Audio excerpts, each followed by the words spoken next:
ബംഗ്ലാദേശിനെ രണ്ടായി വിഭജിച്ച് പുതിയ രാജ്യം ആക്കാൻ പ്രവർത്തിക്കുന്നു എന്നുള്ളൊരു വിവരം പുറത്തു വരുന്നുണ്ട്. അങ്ങനെയാണ് എങ്കിൽ ഇപ്പോൾ ബംഗ്ലാദേശ് ഭരിക്കുന്ന യൂനസ് ഉൾപ്പെടെയുള്ള ജമാഅത്തെ ഇസ്ലാമി ഉൾപ്പെടെയുള്ളവർക്ക് ഒരു വലിയ തിരിച്ചടിയല്ലേ അത്?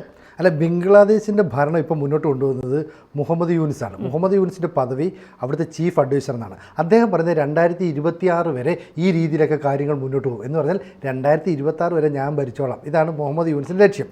ഇത് മുന്നോട്ട് കൊണ്ടുപോകുന്നത് മഹ്ഫൂസ് ആലം എന്ന് പറയുന്ന ഒരു വിദ്യാർത്ഥി നേതാവ് അടങ്ങുന്ന ജമാഅത്ത് ഇസ്ലാമി നേതൃത്വമാണ്. അപ്പോൾ ഇപ്പോൾ പുറത്തു വരുന്ന വാർത്തകൾ അനുസരിച്ച് ബംഗ്ലാദേശ് എന്ന് പറയുന്ന രാജ്യം ഒരുപക്ഷെ വിഭജിക്കപ്പെട്ടേക്കാം. നമുക്കറിയാലോ, ബംഗ്ലാദേശിൻ്റെ അതിർത്തി പറയുകയാണെങ്കിൽ 3 സ്ഥലവും അതിർത്തി ഇന്ത്യയുടേതാണ്. ഒരു സ്ഥലമുള്ളത് ഇപ്പോൾ അരാക്കൻ ആർമി ഏതാണ്ട് പിടിച്ചെടുത്തിരിക്കുന്നു. അതായത് ബംഗ്ലാദേശ് അതിർത്തിയിൽ ഏതാണ്ട് 270 കിലോമീറ്ററോളം വരുന്ന സ്ഥലം അരാക്കൻ ആർമിയുടെ അടുത്താണ്. നമ്മൾ അരാക്കൻ ആർമിയെക്കുറിച്ച് പലതവണ ചർച്ച ചെയ്തു. അതായത് ബംഗ്ലാദേശിലെ റോഹിംഗ്യൻ മുസ്ലിങ്ങൾ ബുദ്ധമതത്തിൽപ്പെട്ടവരെ തുടർച്ചയായി ആക്രമിച്ചിരുന്നു. അങ്ങനെ ആക്രമണം സഹിക്കാതെ വന്നപ്പോൾ അവർ പ്രതിരോധത്തിനായിട്ടൊരു സേന ഉണ്ടാക്കുന്നു. അതാണ് അരക്കൻ ആർമി. ഈ അരക്കൻ ആർമി സഹി കെട്ടിട്ട് പോയി റോഹിംഗ്യൻ അഭയാർത്ഥികളുടെ ക്യാമ്പിലൊക്കെ അതിക്രമം നടത്തുകയാണ് ചെയ്തത്. ഉടനെ അവർ അവിടെ നിന്ന് പലായനം ചെയ്തു പോകുന്നു. ഈ അരക്കൻ ആർമിയുടെ കാലിൽ ചെരുപ്പൊക്കെ ആയിരുന്നു ഇട്ടിരുന്നത്. ചെരുപ്പ് ഇട്ടുകൊണ്ട് പോകുന്ന പട്ടാളോ അതിന് മാത്രമുള്ള സേനയൊന്നും പറയാൻ പറ്റില്ല. പക്ഷേ ഇപ്പോൾ പുറത്തു വരുന്ന ചില ചിത്രങ്ങൾ അനുസരിച്ച് അരക്കൻ ആർമി യൂണിഫോമിലാണ്, ബൂട്ട്, അതുപോലെ തന്നെ കവചിത വാഹനങ്ങൾ, അവരുടെ കയ്യിൽ ബുള്ളറ്റ് പ്രൂഫ് ഉള്ള ഡ്രസ്സ്. അപ്പോൾ ഇതൊക്കെ എവിടെ നിന്ന് കിട്ടി? വളരെ വലിയ സംശയം. അപ്പോൾ ഇപ്പോൾ ലോകമാധ്യമങ്ങൾ ഉൾപ്പെടെ പറയുന്നത് റോയാണ് അവർക്ക് വേണ്ട സഹായങ്ങൾ ചെയ്യുന്നത്. അപ്പോൾ റോയ്ക്ക് വേണ്ടി അല്ലെങ്കിൽ ഇന്ത്യക്ക് വേണ്ടി അരക്കൻ ആർമി അവിടെ പ്രവർത്തിക്കുന്നു എന്ന് പറഞ്ഞാൽ ബംഗ്ലാദേശിൻ്റെ 3 അതിർത്തിയും ഇന്ത്യയാണ്, 4ാമത്തെ അതിർത്തി അരക്കൻ ആർമിയുടെ കയ്യിൽ. ഈ അരക്കൻ ആർമി അല്ലെങ്കിൽ ഈ ബുദ്ധ വിഭാഗത്തിലുള്ള ആളുകൾ പട്ടിണി കൊണ്ട് അല്ലെങ്കിൽ കുറച്ച് ഭക്ഷ്യക്ഷാമമൊക്കെ അനുഭവപ്പെട്ടപ്പോൾ ഇന്ത്യ ഇവിടെ നിന്ന് അരിയും ഗോതമ്പും ഉരുളക്കിഴങ്ങും ഒക്കെ കപ്പലിനകത്ത് കയറ്റിവിട്ടു. ഈ കപ്പലിൽ കയറ്റിവിട്ട ചാക്കുകളിൽ ഉരുളക്കിഴങ്ങ് മാത്രമല്ലെന്നും അതിനകത്ത് ആയുധങ്ങളുണ്ടെന്നും ഒക്കെ അസൂയാലുക്കൾ പറയുന്നു. നമുക്കറിയില്ല, അത് കൊടുത്തു വിട്ടാണെന്നൊക്കെ പറയും. എന്തായാലും ഉരുളക്കിഴങ്ങ് അവിടെ ചെന്നിട്ടുണ്ട്. ഈ പറയുന്ന അരക്കൻ ആർമി ആയുധം അണിഞ്ഞിട്ടുമുണ്ട്. ഈ അരക്കൻ ആർമി അവിടെ ചെന്നിട്ട് പതുക്കെ എന്ത് ചെയ്തു എന്ന് പറഞ്ഞാൽ ചിൻ മേഖല എന്ന് പറയുന്ന ഒരു പ്രദേശമുണ്ട്, അത് പിടിച്ചെടുത്തു. അടുത്ത രാഖൈൻ മേഖല, ഇത് രണ്ടും പിടിച്ചെടുത്തു. ഈ രണ്ടും പിടിച്ചെടുത്തു കഴിഞ്ഞാൽ തന്ത്രപ്രധാനമായ ഒരു സ്ഥലമാണ്. അതായത് നമ്മുടെ വടക്കിഴക്കൻ സംസ്ഥാനങ്ങളിലേക്ക് പോകാനുള്ള ഒരു പാത വേണമെങ്കിൽ അതുവഴി വെട്ടിത്തുറക്കാം. ആ ഭാഗത്ത് തന്നെയാണ് സെൻറ്റ് മാർട്ടിൻ ഐലൻഡ് എന്ന് പറയും. തന്ത്രപ്രധാനമായ ഒരു സ്ഥലമാണ്. ഈ സെൻറ്റ് മാർട്ടിൻ ഐലൻഡ് അമേരിക്കയ്ക്ക് വേണമെന്ന് പലതവണ അമേരിക്ക ആവശ്യപ്പെട്ടിട്ടുണ്ട്. ഷേഖ് ഹസീന അടുത്ത് നേരിട്ട് ചെന്നിട്ട് അമേരിക്കയിലെ ഡൊണാൾഡ് ലൂ എന്ന് പറയുന്ന അവിടുത്തെ ഒരു സെക്രട്ടറി ഉണ്ട്. ഡൊണാൾഡ് ലൂ ആണ് ഇത്തരത്തിൽ അതിർത്തികളിലൊക്കെയുള്ള പ്രശ്നങ്ങളൊക്കെ ഉണ്ടാകുമ്പോൾ സംസാരിക്കാൻ വേണ്ടി അമേരിക്കൻ പ്രതിനിധിയായിട്ട് പോകുന്നത്. ഡൊണാൾഡ് ലൂ ചെന്ന് ഷേഖ് ഹസീനയുടെ അടുത്ത് പറഞ്ഞു, ഞങ്ങൾക്ക് ഈ സെൻറ്റ് മാർട്ടിൻ ഐലൻഡ് വേണം, ഒപ്പം ഞങ്ങൾ അവിടെ ഒരു ബ്രിട്ടീഷ് രാജ്യം സ്ഥാപിക്കാൻ ആഗ്രഹിക്കുന്നു. അതിന് ബംഗ്ലാദേശിലെ കുറച്ച് സ്ഥലം വേണം, മ്യാൻമറിലെ കുറച്ച് സ്ഥലം വേണം, ഇന്ത്യയിലെ കുറച്ച് ഭാഗം വേണം. ഇതെല്ലാം കൂടെ ചേർത്തിട്ട് ഞങ്ങളൊരു രാജ്യം രൂപീകരിക്കാൻ പോകുന്നു. അപ്പോൾ ഷേഖ് ഹസീന പറയുന്നു അത് പറ്റില്ല എന്ന്. മാത്രവുമല്ല, അക്കാര്യം നമ്മൾ ഇന്ത്യയെ അറിയിക്കുകയും ചെയ്തു. കാരണം ഷേഖ് ഹസീന എല്ലായ്പ്പോഴും ഇന്ത്യയുമായി യോജിച്ച് പ്രവർത്തിക്കുന്ന ഒരു പ്രസിഡൻ്റായിരുന്നു. അങ്ങനെയുള്ള ഷേഖ് ഹസീന ഇത് അംഗീകരിക്കാത്തതുകൊണ്ടാണ് ഒരു പക്ഷേ അവർക്ക് ആ രാജ്യം വിട്ടുപോകേണ്ടി വന്നത്. അതായത് അവിടെ ഒരു പട്ടാള അട്ടിമറി അല്ലെങ്കിൽ ജനകീയ പ്രക്ഷോഭം നടക്കാൻ കാരണം അമേരിക്കൻ ഡീപ് സ്റ്റേറ്റാണ്. അവരുടെ പ്രധാന ലക്ഷ്യം ഈ സെൻറ്റ് മാർട്ടിൻ ഐലൻഡ് കിട്ടാത്തതിൻ്റെ ഒരു ചുരുക്കാണെന്ന് പറയപ്പെടുന്നു. എന്തായാലും ഭരണകൂടം അട്ടിമറിക്കപ്പെട്ടല്ലോ. ഇപ്പോൾ അരക്കൻ ആർമി അവിടേക്ക് കടന്നു കയറുന്നു. ഈ ബംഗ്ലാദേശ് ഏതാണ്ട് ട്രാപ്പിലാകുന്ന പോലെ ആകുന്നു. മാത്രമല്ല, ഈ സെൻറ്റ് മാർട്ടിൻ ഐലൻഡ് അവിടെ കിട്ടുകയാണെങ്കിൽ, അമേരിക്ക കിട്ടിയാൽ അതൊരു വ്യോമതാവളമാക്കി മാറ്റും. അങ്ങനെയാണെങ്കിൽ ചൈനയിൽ നിന്ന് ഏതെങ്കിലും തരത്തിലുള്ളൊരു ഭീഷണി ഉണ്ടാവുകയാണെങ്കിൽ അതിനെ പ്രതിരോധിക്കാനും ഒപ്പം ചൈനയ്ക്ക് നേരെ ആക്രമണം നടത്താനും ഒക്കെ ഈ അരക്കൻ പറയുന്ന സെൻറ്റ് മാർട്ടിൻ ഐലൻഡിലൂടെ സാധിക്കും. ഇവിടെ ഇപ്പോൾ അരക്കൻ ആർമി ചെയ്ത എന്താണെന്ന് വെച്ചാൽ ഈ സ്ഥലത്തേക്ക് ചെല്ലുകയും ഈ സെൻറ്റ് മാർട്ടിൻ ഐലൻഡ് പിടിച്ചെടുക്കുകയും ചെയ്തു. എന്നിട്ട് പറയുന്നു ഇന്ത്യക്ക് കൊടുക്കാമെന്ന്. അപ്പോൾ ഇന്ത്യക്ക് നൽകാൻ വേണ്ടി തന്ത്രപ്രധാനമായ ഒരു ദ്വീപ് പിടിച്ചെടുത്ത് തരികയാണ് അരക്കൻ ആർമി. അപ്പോൾ അരക്കൻ ആർമിക്ക് ഇത് തരണമെങ്കിൽ ഇവിടെ ഓപ്പറേഷൻ എവിടെ നടക്കണം? ഇന്ത്യയുമായിട്ട് നടക്കണം. അപ്പം ഇന്ത്യയുമായിട്ട് മറ്റ് ബാങ്കോക്കിലടക്കമുള്ള വിദേശ രാജ്യങ്ങളിൽ ചില കൂടിക്കാഴ്ചകൾ നടത്തിയെന്നാണ് പുറത്തു വരുന്നവരാണ്. അതായത് റോയിലെ അംഗങ്ങൾ, ഒരു രാജ്യസഭാ മെമ്പറുടെ നേതൃത്വത്തിലുള്ള ഇന്ത്യൻ പ്രതിനിധി സംഘമൊക്കെ തന്നെ ഈ അരക്കൻ ആർമിയിലെ ചില ആളുകളുമായിട്ട് കൂടിക്കാഴ്ച നടത്തി. ബുദ്ധമതവുമായി ബന്ധപ്പെട്ട ചില ആളുകൾ ഇന്ത്യയിൽ വന്ന് കൂടിക്കാഴ്ച നടത്തി. ഇതെല്ലാം കൂടെ കണക്ട് ചെയ്ത് വായിക്കുമ്പോൾ ബംഗ്ലാദേശിനെ വിഭജിക്കുകയും ഒരു ബുദ്ധമത രാജ്യം പുതുതായി ഉണ്ടാക്കാൻ ശ്രമിക്കുന്നു. മ്യാൻമറിലെ കുറച്ച് ഭാഗം വരാം, ബംഗ്ലാദേശിലെ കുറച്ച് ഭാഗം വരാം. ഇതെല്ലാം കൂടെ ചേർത്ത് ഒരു പ്രത്യേക രാജ്യം സൃഷ്ടിക്കപ്പെട്ടാൽ അതിനെ കുറ്റം പറയാൻ പറ്റത്തില്ല. ഇത് കൃത്യമായി നിരീക്ഷിച്ച് ആരാന്ന് വെച്ചാൽ ബംഗ്ലാദേശിലെ പട്ടാളത്തലവൻ എന്ന് ഇപ്പോൾ നാം പറയുന്ന വക്കാർ ഉസ്മാനാണ്. അപ്പോൾ വക്കാർ ഉസ്മാൻ എന്ന് പറയുന്നത് ഇത്രയും കാലം മുഹമ്മദ് യൂനിസ് എന്ന് പറയുന്ന അവിടുത്തെ ചീഫ് അഡ്വൈസർ പറയുന്ന പോലെയാണ് ചെയ്തുകൊണ്ടിരുന്നത്.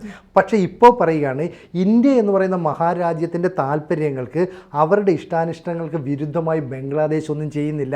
ഈ പറയുന്നത് ആരാ? പട്ടാള മേധാവി. ലോകത്ത് ഒരു ജനാധിപത്യ രാജ്യത്തിലും പട്ടാള ഭരണാധികാരികൾ ഈ നയതന്ത്രപരമായ കാര്യങ്ങളിൽ ഇടപെടാറില്ല. കാരണം ഡിപ്ലോമാറ്റിക് വിഷയങ്ങൾ എല്ലായ്പ്പോഴും കൈകാര്യം ചെയ്യേണ്ടത് പ്രധാനമന്ത്രിയും പ്രസിഡന്റും പോലെയുള്ള ഭരണത്തലവന്മാരാണ്. ഇവിടെ എന്തിനാണ് വക്കാർ ഉസ്മാൻ ഇങ്ങനെ ഒരു നിലപാട് സ്വീകരിക്കുന്നത്? അപ്പോൾ വക്കാർ ഉസ്മാൻ ഇന്ത്യക്കെതിരായി നീങ്ങുന്നത് അപകടകരമാണെന്ന് മനസ്സിലാക്കുന്നു. പട്ടാള മേധാവിയാണെന്ന് ആലോചിക്കണം. ഈ വക്കാർ ഉസ്മാൻ്റെ അടുത്താണ് അവിടെ പ്രക്ഷോഭമുണ്ടായപ്പോൾ ഷേഖ് ഹസീന പറഞ്ഞത് നിങ്ങൾ ഇവിടുത്തെ ജനങ്ങളെയൊക്കെ അറ്റാക്ക് ചെയ്യണം, കാരണം നമുക്ക് പ്രക്ഷോഭമായി വരുന്നവരെ കൊല്ലണം എന്നൊക്കെ പറയുന്നു. ഏതാണ്ട് 100-100ഓളം പേർക്ക് നേരെ ആക്രമണം നടത്തിയിട്ട് വക്കാർ ഉസ്മാൻ പറയുന്നു ഇനി ജനങ്ങളെ എതിർക്കാൻ പറ്റില്ല, നിങ്ങൾക്ക് വേണമെങ്കിൽ ഈ രാജ്യം വിട്ടുപോകാം. അപ്പോൾ സാധാരണഗതിയിൽ ഒരു പട്ടാള അട്ടിമറി നടത്താൽ അവിടുത്തെ പ്രധാനമന്ത്രി അല്ലെങ്കിൽ പ്രസിഡന്റിനെ ഒന്നീ കൊല്ലാം, അല്ലെങ്കിൽ അവരുടെ തടവറയിൽ വെക്കാം. ഇത് രണ്ടും ആര് ചെയ്തില്ല? വക്കാർ ഉസ്മാൻ ചെയ്തില്ല. അപ്പോൾ വക്കാർ ഉസ്മാൻ്റെ ലക്ഷ്യം അവിടെ ഒരു പട്ടാള ഭരണകൂടം സൃഷ്ടിക്കാനല്ല. അപ്പോൾ വക്കാർ ഉസ്മാൻ പറയുന്നത് ഇന്ത്യയുടെ പ്രവർത്തനങ്ങൾ കൃത്യമായിട്ട് നിരീക്ഷിക്കുന്നുണ്ട്. വേണമെങ്കിൽ 1971 ബംഗ്ലാദേശ് രൂപീകരിച്ചതുപോലെ ഇന്ത്യൻ ആർമി അവിടേക്ക് കടന്നു കയറിയാൽ ബംഗ്ലാദേശിനൊന്നും ചെയ്യാൻ പറ്റില്ല. അവരുടെ ആർമി എന്ന് പറയുന്നത് 40,000 മുതൽ 50,000 പേര് മാത്രമാണ്. ഇന്ത്യയെ സംബന്ധിച്ച് എത്രയോ ലക്ഷമാണെന്ന് ആലോചിച്ച് നോക്കി. അത്രയുമുള്ള ആർമിയുള്ള ഇന്ത്യൻ സേന അവിടേക്ക് കടന്നു കയറുകയും ഡൊണാൾഡ് ട്രംപ് എന്ന് പറയുന്ന പുതിയ പ്രസിഡന്റ് അമേരിക്കയിൽ ചാർജ് എടുത്ത് വരികയും കൂടെ ചെയ്താൽ എന്താണ് നടക്കുന്നത് അറിയില്ല. ഇപ്പോൾ ഇവിടുത്തെ ഒരു സംശയം എന്താ വെച്ചാൽ അരക്കൻ ആർമി നമുക്ക് സെന്റ് മാർട്ടിൻ ഐലൻഡ് തരുന്നെന്ന് വെച്ചു. പക്ഷേ സെന്റ് മാർട്ടിൻ ഐലൻഡ് നേരത്തെ മോഹിച്ചതാരായിരുന്നു? അമേരിക്ക അല്ലേ? അപ്പോൾ സ്വാഭാവികമായിട്ടും അമേരിക്കയെ പിണക്കാൻ നമ്മൾ തയ്യാറാവുക ഇല്ല. കാരണം ഡൊണാൾഡ് ട്രംപ് എപ്പോഴും പറഞ്ഞത് എൻ്റെ അടുത്ത സുഹൃത്താണ് മോദി. അപ്പോൾ മോദി അവരെ പിണക്കാതെ ഇതിനെ ഹാൻഡിൽ ചെയ്യണം. അപ്പോൾ എങ്ങനെ ഹാൻഡിൽ ചെയ്യാം? ഒരു ഉപദേശം അല്ലെങ്കിൽ ഒരു നിർദ്ദേശം എന്ന് പറയുന്നതും സെന്റ് മാർട്ടിൻ ഐലൻഡ് പാട്ടത്തിനെടുക്കുന്ന പോലെ ഇന്ത്യക്ക് എടുക്കാം. എന്നിട്ട് അമേരിക്കയോട് പറയാം ചേട്ടാ നിങ്ങളുടെ 3-4 വിമാനം ഇവിടെ കൊണ്ട് പാർക്ക് ചെയ്തു. ഇവരുടെ ആവശ്യം ഇവർക്കൊരു സൈനിക താവളം വേണമെന്നല്ലേ? ഇന്ത്യയുടെ കയ്യിലിരുന്നാലും അമേരിക്കയുടെ കയ്യിലിരുന്നാലും രണ്ടുപേർക്ക് ഉപയോഗിക്കാൻ പറ്റുന്ന രീതിയിൽ ഒരു സ്ഥാനം ഉണ്ടായാൽ ആരുടെ തകർച്ചയാ? ബംഗ്ലാദേശ് എന്ന് പറയുന്ന രാജ്യത്തിന്റെ തകർച്ചയാ. അപ്പം വളരെ കൃത്യമായി ആസൂത്രണം നടത്തിയ ആരാ? ഇന്ത്യയുടെ റോ എന്ന് പറയുന്നത് അപ്പം ചെറിയ പുള്ളിയല്ല. അപ്പോൾ CIA പോലെയുള്ള അല്ലെങ്കിൽ ഈ മൊസാദ് പോലെയുള്ള പ്രവർത്തനങ്ങൾ വൻകിട രാജ്യങ്ങൾക്ക് മാത്രമല്ല പറ്റുന്നത്. റോ എന്ന് പറയുന്ന ഇന്ത്യൻ ചാര സംഘടന നമ്മൾ സങ്കല്പിക്കുന്നതിനപ്പുറത്തേക്കുള്ള പ്രവർത്തനങ്ങളുമായിട്ട് മുന്നോട്ട് പോകുന്നു. അജിത് ഡോവൽ എന്ന് പറയുന്ന ദേശീയ സുരക്ഷാ ഉപദേഷ്ടാവിൻ്റെ തന്ത്രങ്ങൾ, BJP സർക്കാരിൻ്റെ നിർദ്ദേശങ്ങൾ, ഇതെല്ലാം കൂടെ കൂടിച്ചേരുമ്പം ബംഗ്ലാദേശ് എന്ന് പറയുന്ന രാജ്യം വിഭജിക്കപ്പെടും. അപ്പം അമേരിക്കൻ ഡീപ് സ്റ്റേറ്റിന് താല്പര്യപ്രകാരം അമേരിക്കയും ഇന്ത്യയും തമ്മിലുള്ള ബന്ധം ഇല്ലാതാക്കാൻ വേണ്ടി ഒരു തന്ത്രം കളിച്ച് ഷെയ്ഖ് ഹസീനെ പുറത്താക്കുന്നു. ഒടുവിൽ ബംഗ്ലാദേശ് എന്ന് പറയുന്ന രാജ്യം തന്നെ വിഭജിക്കപ്പെടുന്നു. ഇതിൻ്റെ കാരണം പാകിസ്ഥാനിലെ ഷഹബാസ് ഷെരീഫ് സർക്കാർ എല്ലാ സഹായവും മുഹമ്മദ് യൂനിസിന് നൽകാമെന്ന് ഈജിപ്തിൽ വെച്ച് ഒരു കൂടിക്കാഴ്ചയിൽ പറഞ്ഞിരുന്നു. അതിൻ്റെ അടിസ്ഥാനത്തിൽ ഫെബ്രുവരി മാസം പാകിസ്ഥാൻ ആർമി ഇവരെ സഹായിക്കാനായിട്ട് ബംഗ്ലാദേശിലേക്ക് വരാൻ പോവുകയാണ്. അവിടുത്തെ സൈന്യത്തിന് പരിശീലനം നൽകാൻ. അതിനു മുമ്പ് അരക്കൻ ആർമി കയറി അവിടെ മേഞ്ഞു. അരക്കൻ ആർമി മേഞ്ഞപ്പോഴത്തേക്ക് ബംഗ്ലാദേശ് സൈന്യം ഓടി. ഇനി അവിടെയുള്ള രോഹിംഗ്യൻ മുസ്ലിങ്ങളടക്കം 60,000-ഓളം പേര് ഇപ്പം തന്നെ രക്ഷപ്പെട്ടു. ബാക്കിയുള്ള ആളുകൾ കൂട്ടത്തോടെ ബംഗ്ലാദേശിലേക്ക് വെല്ലും. അവിടെ പട്ടിണിയും പരിവട്ടവുമാണ്. ഇത്രയും ജനസംഖ്യ ഏതാണ്ട് 2 കോടിയോളം വരുമെന്നാണ് പറയപ്പെടുന്നത്. അത്രയും ജനസംഖ്യ ബംഗ്ലാദേശിലേക്ക് തിരിച്ചു ചെന്നാൽ അവിടുത്തെ സാമ്പത്തിക അവസ്ഥ കംപ്ലീറ്റ് തരും. GDPയിൽ നിന്ന് അവർക്ക് ഒരു ശകലം പോലും മുന്നേറാൻ പറ്റില്ല. പട്ടിണിയാണ്. ഇന്ത്യയോട് 50,000 മെട്രിക് ടൺ അരി ചോദിച്ചു. നമ്മൾ അവർക്ക് 27,000 മെട്രിക് ടൺ അരി കൊടുത്തു. എന്തിനാണെന്ന് വെച്ചാൽ നമ്മൾ അരി കൊടുത്തില്ലെങ്കിൽ അത് ചോദിച്ച പാകിസ്ഥാനോ വിയറ്റ്നാമോ അവരെ സഹായിക്കുകയും പുതിയ ബന്ധങ്ങൾ ഉണ്ടാകുകയും ചെയ്യും. അതുണ്ടാകരുത്. അപ്പോൾ കൃത്യമായി നമ്മൾ ബംഗ്ലാദേശിന് പൂട്ടിട്ടു. 3 സൈഡിൽ നമ്മൾ, ഒരു സൈഡിൽ അരക്കൻ ആർമി. അപ്പോൾ ഒപ്പം ഈ രഖൈൻ മേഖലകൾ കൂടി ഇന്ത്യൻ നിയന്ത്രണത്തിലായി. അവിടെ ഇനി 2 തുറമുഖങ്ങൾ കൂടി സ്ഥാപിക്കും. ഈ തുറമുഖങ്ങൾ സ്ഥാപിച്ചാൽ ചൈനയിൽ നിന്ന് മ്യാൻമാർ വഴി ഇന്ത്യയുടെ വടക്ക് കിഴക്കൻ സംസ്ഥാനങ്ങളിലേക്ക് ആയുധം എത്തിക്കുന്ന പാത അടയ്ക്കപ്പെടും.